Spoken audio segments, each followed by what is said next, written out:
ibihe biza nshuti bakunzi ba Health Mind. Ni kuri uyu munsi ni tariki ya 2 n'ukwezi kwa 3 2019 turi mu karere ka Ngoma ni mu ntara y'Iburasirazuba aho twerekeje ni urugendo rwera rutoroshye cyane dore ko twavuye i Kigali ni isaha azisa 8 tugiza ku isaha 12 n'igice nibwo twasesekaye mu aka karere ka Ngoma. Byo urugendo rutoroshye ni urugendo rw'umuryango Youth Impact Mission Rwanda aho yagiye gukorera iterano cyangwa se Vision Conference yabereye muri aka karere ka Ngoma aho zabirimo kubera mu kigo cya Gasake Secondary School aho iki kigo kizaba kirimo undi kubusanzwe nta banyeshuri ya external ariko kizaba muri weekend nk'ibisanzwe ni kuri uyu munsi wa mbere waza ariko gatandatu ndetse ku munsi wa kabiri azaba ari ku cyumweru ni iminsi ibiri zaba urugendo makuru ubona ute urugendo rwerekeza muri kariya karere ndabona twicaye mu buryo tudasanzwe tugendamo kuko nadusanzwe kugenda mu modoka wicara uruntu ukaba wicaye muri abantu basaga batandatu kuntera ikigaragara ko twitabiriye urugendo rumeze neza. ese mu gihe hagana he mu gihe mubiki tugiye muri conference ni hariya mu nce zaho zari zabyumba ariko urabona ko ibintu bimeze neza.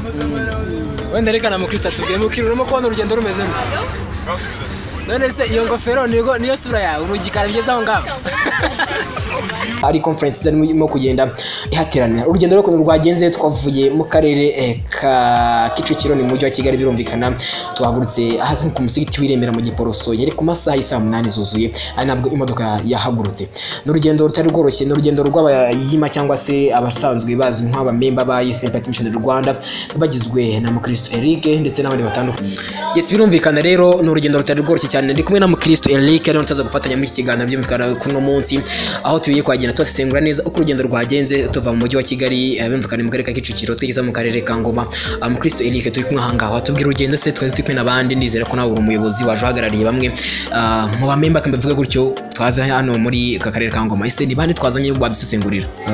Mu bantu twazanye n'aba coordinator bagiye batandukanye twazanye n'abayobozi bacu ari Nkotanyi Peter na Munyandiko Vedacity tuzana bagize itsinda ryo kuramya no guhimbaza ari Bosa Mahoro harimo Dondo J harimo Brace harimo Gloria harimo abantu bagiye batandukanye Adeline harimo abandi bagiye nk'aba MC harimo Papi harimo Berrio n'abandi bagiye batandukanye ndetse n'abagiye mu itsinda rya protocol ari Kwizera Emi ndumva n'abandi bantu benshi ndetse n'abakiri mu nzira n'abazaza ejo turabiteguye cyane kuko ibintu bizaba biryoshye kandi twahashyitse amahoro ariko nubwo bitari byoroshye ivumbi ryari ryinshi byaducanze cyane ariko wenda ho guhera mu mujyi wa Kigali rero twahire mu mujyi wa Kigali isaha 8 n'urugendo rutari rworoshye cyane tugeze mu karere ka Ngoma hafi saa 12 n'igice. Ese urimo kwifata wifashe gute wari wigiteze ko amasaha araza kungana gutya? Ntabwo nabyiteze ko amasaha ari buze kuza kubangana gutya ntabwo nari nzi ko ari kure bigeze hano ariko mu by'ukuri nyine natunguwe muri rusange nabonye ari ibintu bitoroshye ndavuga ngo kama mbaya hari ikintu kigiye gukoreka kuri uno musozi kuko twajemo tuzi ko ari ahantu hafi ari ibintu bitari buze kuba byadufata igihe kirekire ariko mu by'ukuri turabizi ko twizeye neza ko icyatuzanye tuzagikora cyane urebye ko kizaba cyane tugoye cyane kuko byatugoye kubitegura cyane. Twavugeze mu karere ka Rwamagana ko karere ka mbere twanje kwinjiramo tuvi mu mujyi wa Kigali tutugeze muri gare ya Rwamagana benshi bahagaze avuga ati se dushigaje ikingana iki ngiye utwo twicanye na museko dushigaje isaha imwe yari masaha ya saa 9:15 ubwo n'ibyimura ndavuga ati saa 10 n'igice tugeze mu karere ka Ngoma yibuke ko twagomba kubera muri sake. Ese we mu karere tukimara kurenga mu karere ka Rwamagana twafashe umuhanda buswahili ni murabuze cyane ukifatura umuhanda wumvaga hariho umuhanda twagomba guca ntabwo nari mbizi kuko nari nzi ko turi bunyere Kayonza ariko ntabwo ariho twigize tunyura nari kuko hano ntabwo ari bwo bwa mbere mageze nari narahageze ariko ntabwo ari inzira nari nanyuze inzira y'Ubugesera unyura za Nyamata kuko bifata isaha n'igice iyo uri kuva Nyamata uza bifata isaha 1 amasaha ariko byanunguye kuba twafasha amasaha agera muri 5 amasaha 5 n'igice gutyo rero tunyura tugeze Rwamagana numvaga ko n'ubundi tugisigaje urugendo ariko ntazi neza ko rwari gufata aya masaha twari dusigaje kuko kuva i Rwamagana ugera hano byadufasha amasaha agera muri 3 andarengaho ntabwo nari mbyiteguye cyane. Ibibaya nka Karambi, ibibaya nka Kanogo, ibibaya nka Muterankore niko nagiye nsoma ibibaya bitandukanye, hari ikibaya twagezemo dusanga harimo bamwe mu bana cyangwa se n'abagabo bahinga usanga nkaho bari mu isama imbere hafi icyo cyo hasi cyose cy'amaguru. Wabifashe gute kandi nabyo shoko bubayonye mu buzima bwawe bwa mbere?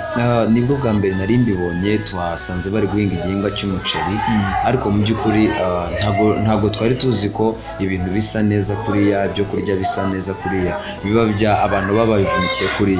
Naje gusobanukirwa yuko buri kintu cyose umuntu ashaka, byantunguye cyane kubona umuntu w'umugabo ari mu isayo yarengewe hagaragara umutwe ndetse n'amaboko gusa ari mu isayo. Mu by'ukuri byanyanditse ko ubuzima nta kintu cy'imikino se cyangwa iyo umuntu agira icyo ashaka mu buzima agomba kukivunikira, kuko hariya haba harimo risike nyinshi, indwara, ibyisimba byakuriramo. Ariko aravuga ngo kama mbaya ngomba kuba nahinga uno muceri kugira ngo ejo n'ejo bundi nzagira icyo niteza imbere cyangwa se n'abandi bantu bazawuryaho. Rimwe na rimwe tubona abantu bageze ku bintu runaka ariko tukibwira ko babigezeho byoroshye, ariko nabonye ko ikintu cyose umuntu agera mu buzima agomba kugigeraho yakiruhiye, kandi iyo yamaze kukiruhira akagera ku musaruro mwiza nyirizina. Byanyigishije ikintu cyo gukorera ikintu runaka nkagishyiramo imbaraga zanjye n'umutima wanjye n'umwete wanjye, kuko wabonaga n'abantu bari bambaye ubusa, abantu barabacaho ku muhanda bona